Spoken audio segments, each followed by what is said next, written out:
Hello and welcome to this tutorial. If you just watched the Subnetting Class C networks and you still want to have some more fun, well, you've come to the right place because now we're going to subnet Class A and Class B networks.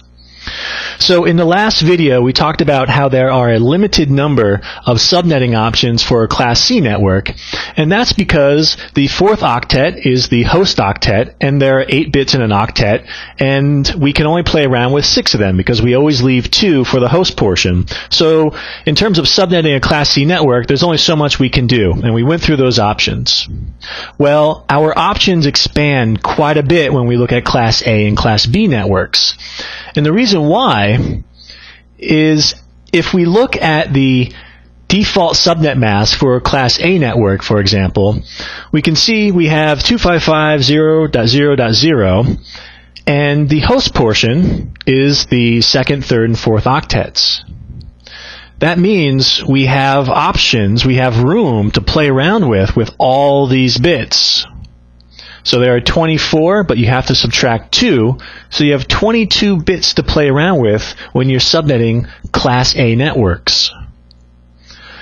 Likewise, with a Class B network, you don't have as many options as a Class A, but you have a lot more than a Class C. Here, you've got the third and the fourth octets dedicated to the host portion, so that's where we would be stealing bits for the subnet, and that would be 16 minus 2, so we have 14 bits to play with. So we're going to take a look at subnetting a Class A and a Class B network to give you an idea of what that looks like and the motions we go through there. And then when we're done, you'll see how similar it is to a Class C network. Okay, so let's get started. We're going to use the 10.0.0.0 network number for our example. And here we have the default subnet mask for a Class A network. Let's go ahead and look at that in binary. It's always good to know where we're starting. So there are no surprises here. The first octet is all 1s. That's your network portion. Octets 2, 3, and 4, all 0s. That's our host portion. So for this example, we're going to steal 1 bit from the host portion to create our subnet. So that means the second octet is going to change because we always move with consecutive 1s in our subnet mask. And now it looks like this, 1 and then 7 zeros. In decimal, that equates to 128. Again, know your decimal values for each of the bit positions. Great. So our new subnet mask looks like this then, 255.128.0.0, and in slash notation, all we do is count up all the bits. So in the first octet, there are 8, and now we added 1 more, so we have a /9. If any of this work that we've done so far is not clear, go back and review the Class C subnetting tutorial, and then practice this a bit. You need to be very comfortable with getting this far. Okay? Now the rest of the steps are just about figuring out, well, how many subnets do we create with this new subnet mask, and how big is each one? All right? So moving forward, we use the same formulas that we use when we were subnetting Class Cs. And this is important to note. All the formulas remain the same. So once you learn it, you can apply it to any type of network. That's the beauty here. Once you figure out how everything works, you can subnet anything. So here, we took 1 bit from the host portion, so that goes into our formula. 2 to the power of 1 equals 2. We're creating 2 subnets. So when we apply this subnet mask to our Class A network, we create 2 subnets. Great. But how big is each of these subnets going to be? Well, this gets a little bit tricky when you talk about Class A's and Class B's because there are so many hosts in each of these. There's so many host bits available. So the formula, 2 to the power of 23, because now we have 23 host bits left over after we stole just 1 for the subnet portion, gives us a little over 8 million hosts. Well, that's easy to understand, but how do you actually write that out into decimal? So for instance, how do we figure out that this is the range if we start with the first subnet we created, 10.0.0.0? How do you equate the little over 8 million addresses into the decimal format? Well, there's a quick and easy trick for you to figure out, to use, in order to figure this out quickly. It goes like this. We changed the second octet in our subnet mask, and it went from 0 to 128.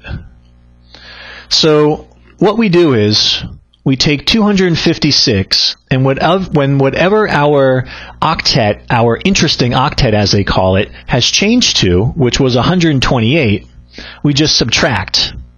So here it gives us 128.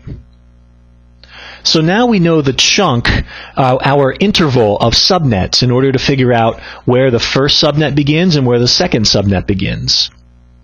So our second subnet begins at 10.128.0.0 because our total range is from 0 to 127, which we see here, 0 to 127. Remember, you count 0 as an actual number. That's why this is not 128. The new one begins on 128. Okay, so that's a very quick trick in order to figure out your interval that you have to count in order to figure out all the different subnet numbers. Here it's kind of easy, there are only 2. And here we have it. Finally, we talked about hosts and valid hosts. Well, here the formula remains the same, 2 to the power of 23, but this time we just subtract 2, one for the subnet number and one for the broadcast IP, and now we get 8,388,606 as opposed to 608. Now, the third octet here and the fourth octet, when you apply this quick and simple method to figure out where your subnets begin, you just fill out the remaining 2 octets with 255 in order to figure out the maximum range. Okay, we'll go ahead and now look at a class B, and we're going to do the same thing again to flush out some of these formulas. Before we begin the Class B subnetting, this is just a brief layout of all of the different subnet masks you can create when you're subnetting a Class A network. You can see there are quite a few, and if you start with a /9 as we did, you can work your way all the way up to a /30. We've abbreviated some of them because there are just so many to write out. So a good practice approach here is to start with a /9 and then try /10 and an 11 and just keep incrementing by 1 in your subnet portion until you're really comfortable. Then you can jump around a bit. If you've worked your way up to a /13, then jump to a /17 and a /23 and just keep practicing these methods, and soon this will just be like second nature to you. All right? We're going to use 172.16 as our Class B network, and here you can see the default subnet mask, 255.255. Let's look at that in binary. Again, it's always good to know where we're starting. And this time, let's go ahead and steal 3 bits from the host portion. So those 3 there. So our third octet changes. It now has a new look, and that means it has a new decimal value of 224.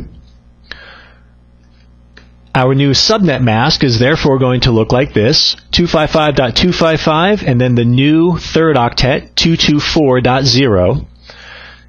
The slash notation is a /19 because we had 8 ones plus another 8 ones, part of the default mask, and then we added 3 more to give us 19.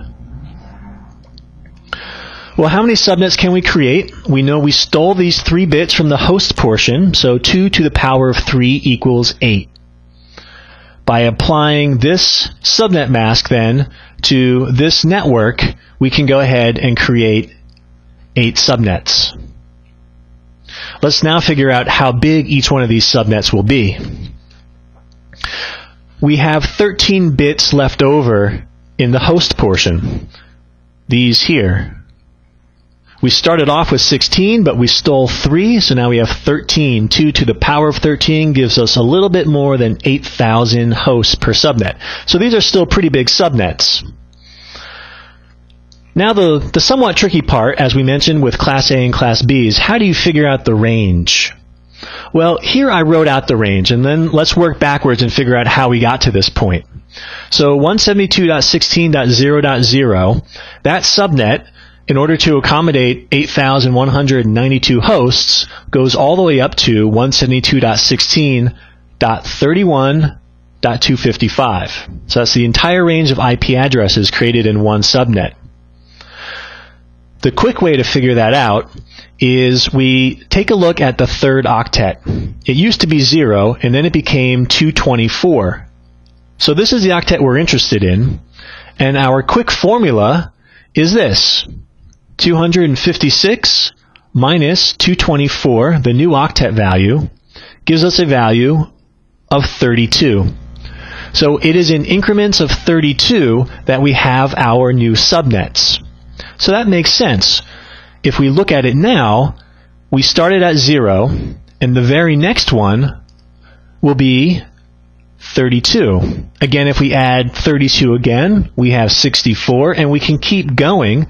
Next, we'll have 96, and so on and so forth until we create 8 subnets. So once you know where each subnet begins, then all you have to do in order to figure out the range is to fill up everything until you get to each of the octets until you get to the next subnet number. So for this subnet number here, we know that we max out at 32 because that's where the next one starts.